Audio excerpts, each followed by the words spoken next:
Hello, my name is Germana Ravanelli and I am speaking to you from Nanaimo, BC. It is July the 25th, 2016 in real time, and I have had a few days to think about what I wanted to share today for this Happy Monday YouTube video. I've just had the privilege and the luxury of turning 50. And it's been an interesting journey coming up to 50. I really recognize that there was some grieving around it for me. There was some fear around it for me. There was a lot of questions about what am I going to do with my life now? I'm 50, and in reality 50 is a number and 60 is a number, and they're all just numbers that they only have the meaning that we give them. And yet each one of us has a story about how we deal with a number. And for me, I honestly had a little bit of anxiety around it.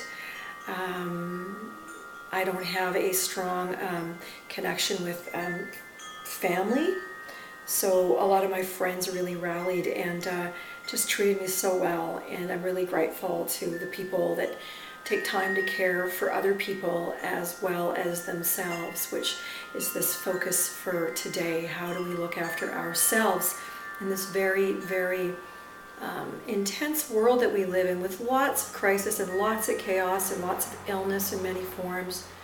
I asked a couple of my students during last week, what would you like to learn about, you know, just as a person on the other side of the fence, because I don't always know. I live this, and sometimes I forget what lay people want to know. And the common answer was we want to learn how to incorporate all of the strategies for mental health, like some tips, spiritual health and physical health, into their life successfully. And it is really a balancing act. So what I'd like to do is just offer some ideas and recognize that no one's going to get it perfect. There is no such thing as perfect. There's a progress. We do our best. We do a little bit, and we just allow our body to and our life to unfold in divine right order. So one of the big ones with how do we deal with stress? Stress is huge. In fact, I've just sort of gotten the other end of being quite ill with bronchitis for about 18 weeks. And I went to the doctor a number of times and said, what is it? What is it? And the doctor looked at me and she said, it's stress. And I'm like, what? You know, I practice relaxation work. I eat really well. I pray, I meditate, I exercise. But that doesn't mean that stress doesn't accumulate. And I had been around an individual whom I split up with, who was very, very, very difficult and emotionally abusive. I don't think he realizes it, but every time someone does something that's hurtful and you don't correct it or don't communicate, it takes a little nick out of the self-esteem, and it actually creates stress. So there's a little nick, a little bit more stress, a little nick, a little bit more stress. And what I realized is that that particular relationship was really unhealthy for me, and that I had some work to do around breaking away from that kind of habitual being overly caring and responsible for someone who had a really difficult time giving that back. And my part was staying, and then my part was leaving. So here's just some information. I mean, emails are stressful, texting is stressful, housekeeping work is stressful, all of this stuff. And then how do we simplify it? How do we bring harmony into our lives? So for mental health, the first thing that I've written is slow down. So stop going so hard and learn to take time where you're not racing. Whether that's just sitting down, lighting a candle, you might hear the wind chimes in the kitchen here. That's just a way to remind me to slow down. And another thing that really helps is to finish something that you've started. So if you've started a project and you haven't finished it, every time you look at it, that's an energy drain for you. So let yourself finish something that you've started that matters to you, and then let yourself enjoy the accomplishment, period. Like, say to yourself, I did a great job, I'm really proud of you. And then learn to live in this moment. Years ago when I took hypnotherapy training, I was taught about your mind-body connection, and when our mind goes forward and fantasizes whether it's fatalizing or a positive outcome for the future, we lose up to 60% of our life force because we're not actually in the present time. We're going forward and we're thinking. The same thing happens when we think about the past, especially if there's feelings around it. We lose up to 60% of our life force, actually diminishes. You can do body testing and actually the body physically becomes weaker. So one really helpful thing is to sit and be in the present moment with yourself, with your breath. If your mind starts to wander off, think of a word and spell it in your head out loud, and that'll bring you right back to center. Or take a few deep breaths. Or just look at something and remind yourself, I'm here right now. Notice the quality of your thoughts. This is humongous for stress, mental health, physical health, spiritual health. Are your thoughts focused on what's missing in your life, what's not good enough in your life, or you may have not met your ideal, or are your thoughts focused on appreciation for the people in your life, or appreciation for the fact that you have a day today and you're not fighting, hopefully, a life-threatening disease? That is a real discipline to focus on what is going well and who is in your life and how you show up. And I think that's probably the most powerful tool that we have is our mind, and many of us use such a small percentage of its full capacity that we become little robots, and we become programmed by these electronic devices, and we become programmed by the negativity in the world and you know, the wars and all of these problems, that it makes us sick, and it basically hijacks our thinking and hijacks our ability to create. So there's 3 types of thoughts. There's eau de toilette, there's cologne, and then there's perfume.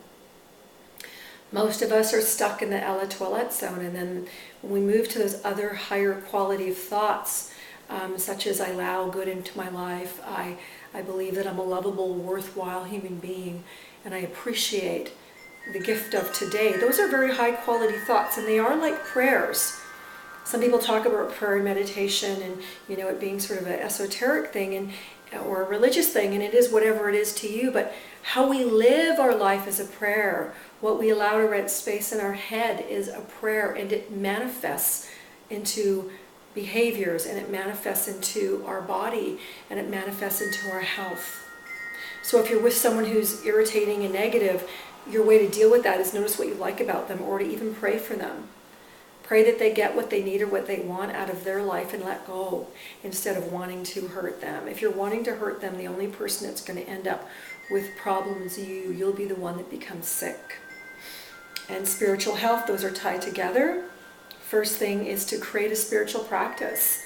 My first mentor, Fatah Taylor, said if you really want to help people, you need to have a spiritual practice. So I started 26 years ago now, doing meditation in the morning to quieten my mind. They call it a monkey mind for a reason. It's busy bouncing, and in theory it's like 7 monkeys all tied to one post with 7 ropes whirling. And if we can't manage that part of us, we can't manage our lives. We're not actually running the show. We're kind of being dragged around by this whirling dervish in our head. So spiritual practice, light a candle, do some breath work. Better to be sitting than laying.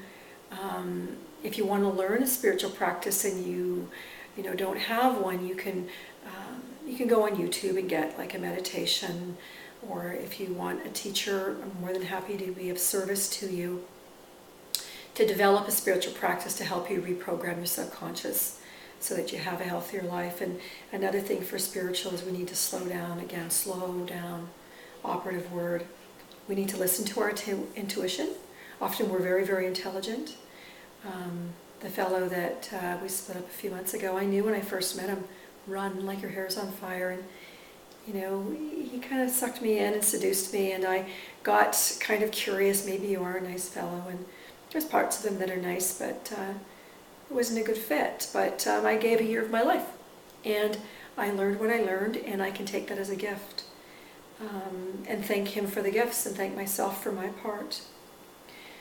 And that's a healthier way to deal with it than to be mean and nasty and bitter. To rewind your clock with self-care. So that also comes as meditation, That also comes as having your spiritual practice. You know, you light a candle, you might journal, you might pray for someone.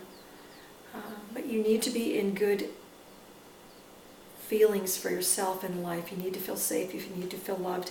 You cannot live a quality life unless you feel safe. And so then you need to ask, what do I need to feel safe so I can conduct myself from the highest capacity possible? And those are questions that you can answer. We can do breathing, like deep abdominal breathing, let the belly rise and fall. We can observe the thoughts without becoming the thoughts. Our thoughts are just thoughts. We don't have to give them power.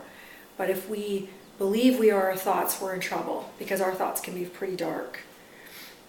And you can appreciate what you like about people and places and things, and that will naturally increase your life force, your vitality. Notice what you like instead of what you dislike. And this is really important because our subconscious doesn't know the difference between us and someone else, us and another object. If I look at an object and I really like that object, I will actually feel better. If I look at an object or a person and start to criticize them in my head, my immune system will actually go down. I will get weaker and sicker.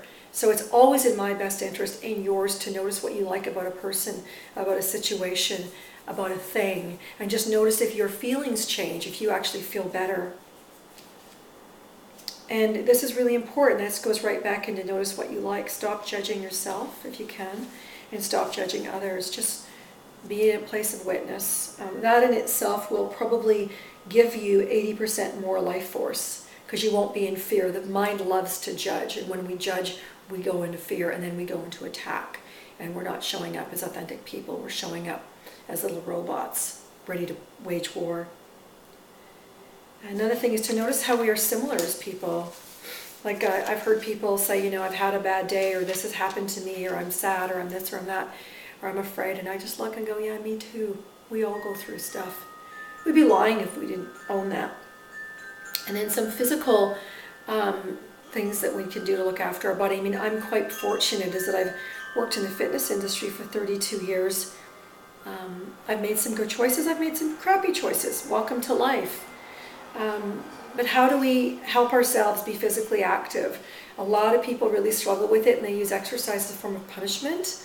They use it strictly for weight loss, which I don't agree with that at all. It needs to be a form of getting in touch with your body, a way of looking after your body. And the weight loss comes with time. It doesn't come with going on restrictive diets and really intense programs, because your body is a living being. It's part of you. It's your home. And if you look after it, it will be happier to live in. It'll be easier to age in. You're less likely to have horrible illnesses and diseases. Doesn't mean it won't happen, because it can happen to all of us. But maintaining your house, your body, is so important. So clearly I'm going to say exercise, but how do you do that where you're getting good results? What I hear from my clients is they do really well with support. So they have a trainer, or they come into a group. I have group personal training. We're not really personal training, we're small groups. But they come in up to 6 people, and they actually support each other in the group. And they encourage each other to come. We have structure with new exercises, challenges the brain, challenges the muscles, challenges your nervous system, so it keeps you physiologically younger. And to reward yourself for doing it. So say every time you exercise, you know, you put a sticker or a happy face in your journal or in your calendar. You might put some flowers somewhere to say, geez, you know, I really appreciate you. But we are reward-driven people. We need to know that what we're doing matters. Well, after we exercise, we always feel better. We might need a shower, but we always feel better, and we sleep better.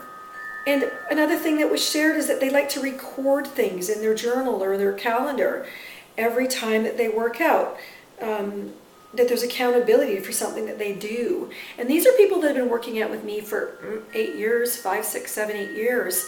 And it's really hard to get to the gym or to the training studio or to the dance class or to the lake and move. But once you get moving, it gets easier. So my encouragement to you is to look after your body.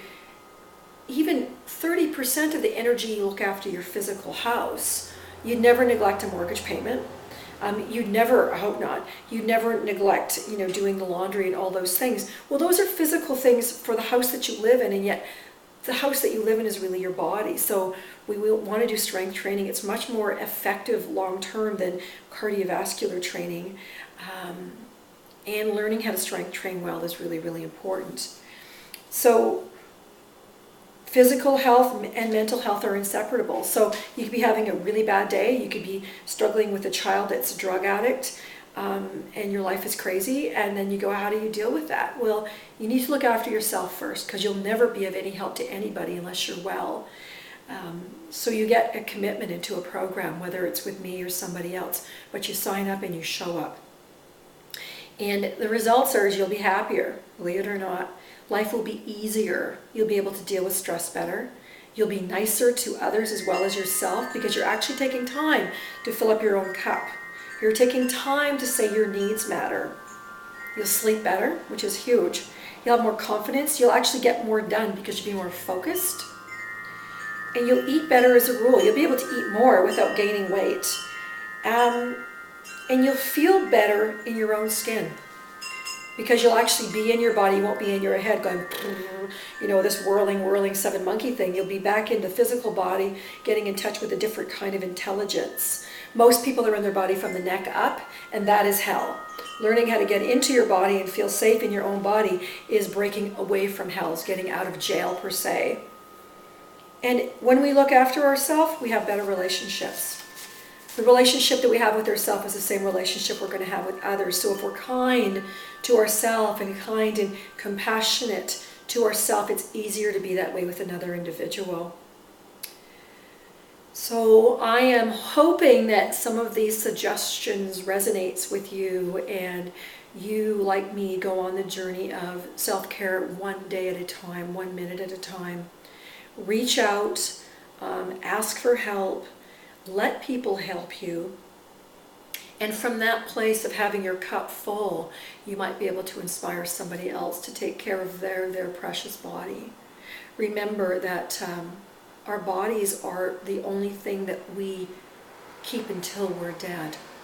And if we look after them, the journey is easier. And if we do not, it's much, much more difficult to live in a way that's pleasing. So I'm just hoping that I've encouraged you to incorporate some mental, spiritual, and physical health tips into your beautiful life.